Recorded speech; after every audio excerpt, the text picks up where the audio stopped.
धोखे की शादी। प्रियंका रात के अंधेरे में हाथ में लोटा लेकर खेत में जा रही थी।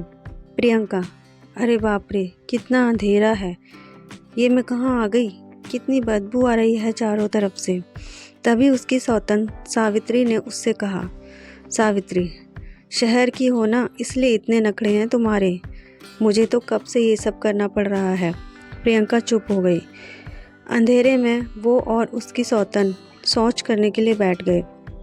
तभी उनके ऊपर टॉर्च की रोशनी आकर गिरी।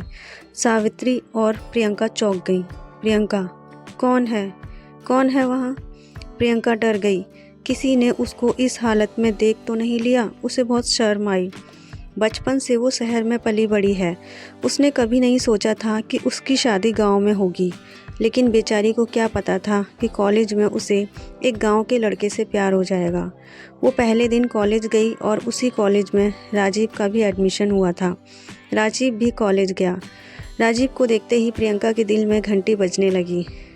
प्रियंका मन में सोचती है, अरे यार, वो लड़का तो बहुत ही हैंडसम है, पहली नज़र में मुझे उससे प्यार हो गया है। राजीव भी प्रियंका को देखकर हंसने लगा। राजीव भी मन में सोचता है, लड़की कितनी खूबसूरत है, काश इस लड़की से मैं शादी कर सकता, लेकिन वहाँ गांव में मेरी शादी हो चुकी है। नहीं, इस लड़की को ये नहीं बता सकता। राजीव की शादी बचपन में ही हो गई थी। सावित्री भी तब बहुत छोटी थी। राजीव के गांव में ऐसा ही होता था, लड़के के साथ लड़की की बचपन में शादी करवाई जाती थी ताकि बड़े होकर उसका मन बाहर ना लगे। लेकिन यहाँ तो राजीव का मन लग गया था। कुछ ही दिनों में राजीव के साथ प्रियंका की अच्छी दोस्ती हो गई और प्रियंका ने राजीव से कहा, प्रियंका, राजीव, मैं तुमसे बहुत प्यार करती हूँ और मैं तुम्हारी धर्म पत्नी बनना चाहती हूँ। राजीव, मैं भी तुमसे बहुत प्यार करता हूँ। प्रियंका, लेकिन क्या? राजीव, कुछ नहीं, कॉलेज खत्म होते ही हम शादी कर लेंगे। गांव में सावित्री राजीव की माँ जानकी को खुश करने में लगी हुई थी। उसे राजीव से खास प्यार नहीं था। राजीव को भी सावित्री से कुछ लगाव नहीं था। काम करते करते सावित्री की हालत खराब हो जाती थी। सावित्री, पता नहीं बचपन में इसी घर में मेरी शादी क्यों हुई। ये सास नहीं है, चुड़ैल है, चुड़ैल, कितना काम करवाती है। जानकी जो बोलती थी सबको वही सुनना पड़ता था। जानकी का पति बहुत पहले मर गया था और तब से जानकी ही घर चलाती आई है। उसके पास बहुत सारी ज़मीन जायदाद भी है, इसलिए सिर्फ घर में ही नहीं, पूरे गांव में उसका दबदबा है। राजीव को शहर में पढ़ने जाने के लिए अपनी माँ को बहुत मनाना पड़ा और शहर जाते ही वो प्रियंका के प्यार में डूबने लगा। ऐसे ही 3 साल बीत गए और राजीव ने प्रियंका से शादी कर ली। प्रियंका, राजीव, अब मुझे तुम्हारे घर ले चलो ना, मुझे गाँव बहुत पसंद है। प्रियंका बहुत खुश थी, लेकिन राजीव के मन में चिंता के काले बादल छा गए थे। राजीव, अरे यार, अब क्या करूं, दूसरी शादी कर ली मैंने, अब क्या ही कर सकते हैं, ले चलता हूं इसे गांव। राजीव प्रियंका को लेकर गांव चला गया। जाते जाते शाम हो गई। राजीव ने अपनी माँ को बुलाया। राजीव, माँ, दरवाज़ा खोलिए। जानकी ने दरवाज़ा खोला। सावित्री भी आई और प्रियंका को देखकर दोनों चौंक गए। जानकी, ये क्या है बेटा, ये लड़की कौन है और इसके गले में मंगलसूत्र क्यों है? राजीव ने सब कुछ बता दिया। जानकी और सावित्री दोनों गुस्सा हो गई। राजीव शादीशुदा था, ये जानकर प्रियंका भी बहुत गुस्सा हो गई। प्रियंका, तुमने मुझसे धोखा दिया है राजीव, तुमने मुझसे झूठ बोला। राजीव, नहीं प्रियंका, मेरी बात तो सुनो। राजीव ने प्रियंका को समझाया कि वो सावित्री से प्यार नहीं करता और सावित्री के साथ उसकी शादी बचपन में ही हो गई थी। तब जाकर प्रियंका ने रोना बंद किया।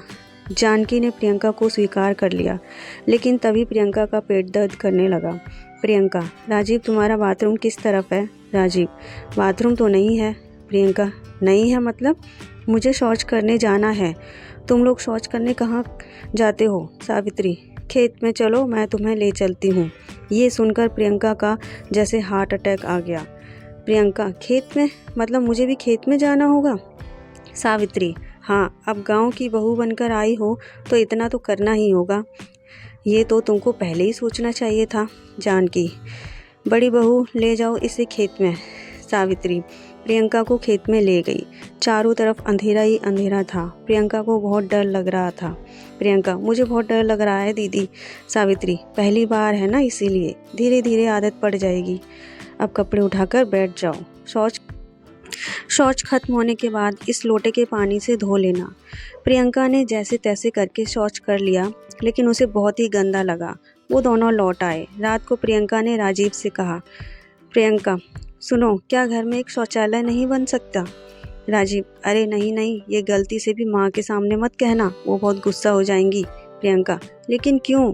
इसमें गुस्सा होने वाली क्या बात है? राजीव, वो सब गंदे काम घर में क्यों करना?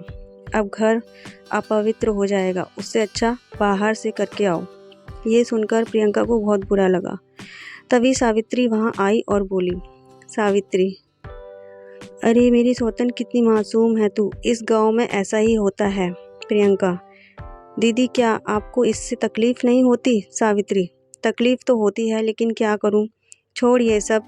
सुन, मैं सुबह 4 बजे उठकर तुझे उठाने आऊँगी और फिर दोनों मिलकर शौच करने चलेंगे। प्रियंका सो गई। उसे पूरी रात नींद नहीं आई। 4 बजे सावित्री ने प्रियंका को बुलाया और दोनों शौच करने के लिए गए। उसी वक्त गांव के बुढ़े रामलाल को भी प्रेशर आ गया। ओहो, ये भी ना, कभी भी प्रेशर आ जाता है। अब चलो खेत में। रामलाल खेत में गया। प्रियंका और सावित्री अभी अभी वॉशरूम के लिए बैठी थीं। प्रियंका को देखकर बुढ़े की आंखें चमकने लगीं। रामलाल ने, ये लड़की नई आई है लगता है, देख के तो लग रहा है कि शहर की है। वाह वाह, शहर की लड़की को इस हालत में देखकर तो मुझे मज़ा ही आ जाएगा। बुढ़ा रामलाल आंखें फाड़ फाड़ कर देखने लगा। रामलाल अंधेरे में ठीक से दिखाई नहीं दे रहा है। रामलाल ने टॉर्च चलाया। प्रियंका के ऊपर टॉर्च की रोशनी आकर गिरी। वो डर गई। प्रियंका, कौन है वहाँ? तभी रामलाल डर के मारे भाग गया। प्रियंका बहुत डर गई थी। उसने घर लौटकर अपनी सास से कहा, प्रियंका, माँ जी, लगता है आज किसी ने मुझे शौच करते हुए देख लिया। सावित्री, हाँ, हमारे ऊपर किसी ने टॉर्च मारा। जानकी, कोई आ गया होगा, कोई बात नहीं। प्रियंका, कोई बात नहीं का क्या मतलब? माँ जी, मेरा कोई मान सम्मान नहीं है क्या? घर में शौचालय होता तो मुझे आज कोई इस हालत में नहीं देखता। सावित्री, हाँ माँ जी, दुनिया आगे बढ़ गई है, घर में शौचालय का होना बहुत ज़रूरी है। ये सुनकर जानकी गुस्सा हो गई। जानकी, तुम दोनों की हिम्मत कैसे हुई ये बोलने की? घर में शौचालय नहीं बन सकता। अब मुझसे इस बारे में कोई बहस नहीं करेगा, जाओ यहाँ से। प्रियंका को बहुत बुरा लगा। अगले 4 बजे प्रियंका और सावित्री फिर से शौच करने गए थे। फिर से रामलाल वहाँ गया। रामलाल, ओहो, क्या नज़ारा है! ऐसा नज़ारा अब से हर रोज़ देखने को मिलेगा। उसके बाद से हर रोज़ रामलाल चोरी छुपे उसे देखने लगा।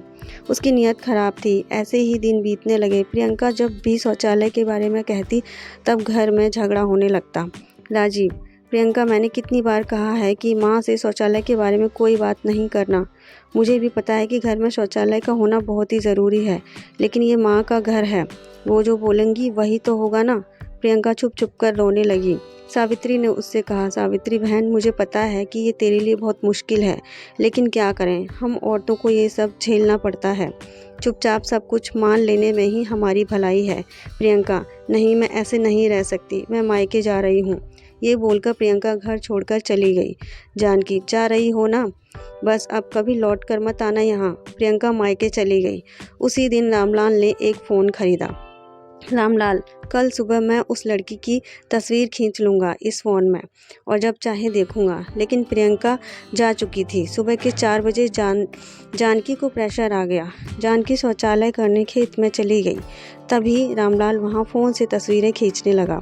रामलाल, ये तो जानकी है, वो लड़की कहाँ गई? रामलाल तस्वीरें डिलीट करने लगा, लेकिन ये उसे फ़ोन यूज़ करना नहीं आता था, तो डिलीट ना कर सका। डिलीट न करके उसने वो गलती से तस्वीरें गांव के सभी लोगों में फ़ोन में भेज दी। आदमी, अरे ये तो जानकी की तस्वीर है, वो भी शौच करते हुए, हा हा हा। सुबह हो गई। जानकी जब घर से बाहर निकली तो देखा आसपास के सारे लोग उसे देखकर हंस रहे हैं। जानकी, अरे ये लोग मुझे देखकर हंस क्यों रहे हैं, अजीब है। तभी राजीव दौड़ते हुए आया और उसने अपने फ़ोन में वो तस्वीर जानकी को दिखाई। जानकी, माँ, किसी ने आपकी तस्वीर खींचकर वायरल कर दिया है। जानकी, हाय हाय, ये क्या हुआ, मेरी तो इज्जत ही लुट गई। सावित्री, माँ जी, प्रियंका बहन की बात मान लेती तो आज ये दिन ना देखना पड़ता। जानकी, हाँ बड़ी बहू, तुम सही कह रही हो, घर में शौचालय का होना बहुत ज़रूरी है, मैं आज ही इंतज़ाम करती हूँ। जानकी, राजीव तू शहर जा और छोटी बहू को ले आ। राजीव शहर गया और प्रियंका को ले आया। जानकी ने घर के अंदर शौचालय बनवाया।